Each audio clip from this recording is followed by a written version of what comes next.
Waiting for putting back the Maggies together, 3.7i. We're going to use this back, the piece that that Maggie came with. This is the stock piece.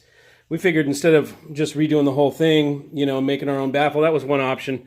Or we could do the, you know, much easier way of using this and just reinforcing it and covering it up and just basically making it stronger and stiffer and look better. So first step is to take this right here, which is the actual panel itself, and go ahead and put it back in here and then secure it down. I am going to do probably something different than they stapled around there.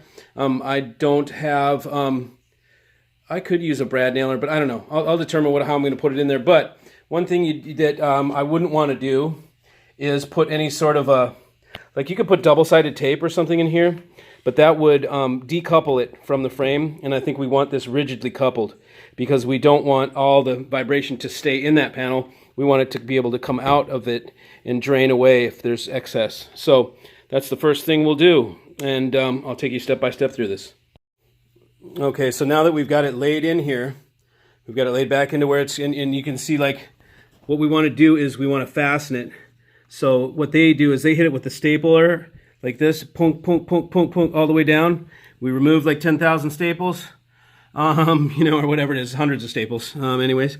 And I'm gonna figure out how to hold this down here and what I'd like to do.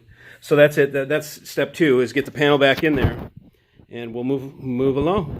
Welcome back, everyone, to OCD Hi-Fi Guy, and bringing you into the second installment of how to make Magnepans look like they weren't designed in 1963. Well, you change them. So what we've done here, you saw the first installment. You saw how we're gonna lam these two together. Actually, I'm gonna bolt them together so we can get that panel out if we ever need to. And this is just some you know, birch ply. That's I don't know how many layers, 3/4 inch though, nonetheless. And what we're gonna do is I'm just gonna go ahead and attach it right to the Maggie. Okay, so here's the Maggie. We took off all the dressing, and I'm just gonna go ahead and we're gonna put this here, and I'm going to clamp that there with some little pieces in here to hold this down. Instead of putting all the staples in, I'm gonna put something along here, and then when I clamp this larger piece down, I'm gonna sandwich it in there and hold that panel in place. And then I've got some edge channel. I'm gonna put up the edges. It's polished aluminum. This thing's gonna be bad to the bone. It'll look really good. It'll be more rigid. We'll get better. I think we'll get better performance out of it for sure. So another thing that we did is, you see, we can put this little nice radius on here, and then with the tweeter, went ahead and put a hard 45 in here, a bevel. And what I'm going to go for is see if I can give the tweeter wider dispersion, and see if we can widen the sweet spot a little bit and what happens there. So we've got this 45'd out. Of course, I'll come back. I'll sand this out to get the you know, the coloration out of there, and we'll I'll like what do you say, varnish it, you know, get it nice and finished.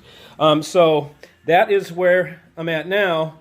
Next step, we get this puppy finished up, throw her into the rig, and see what we got.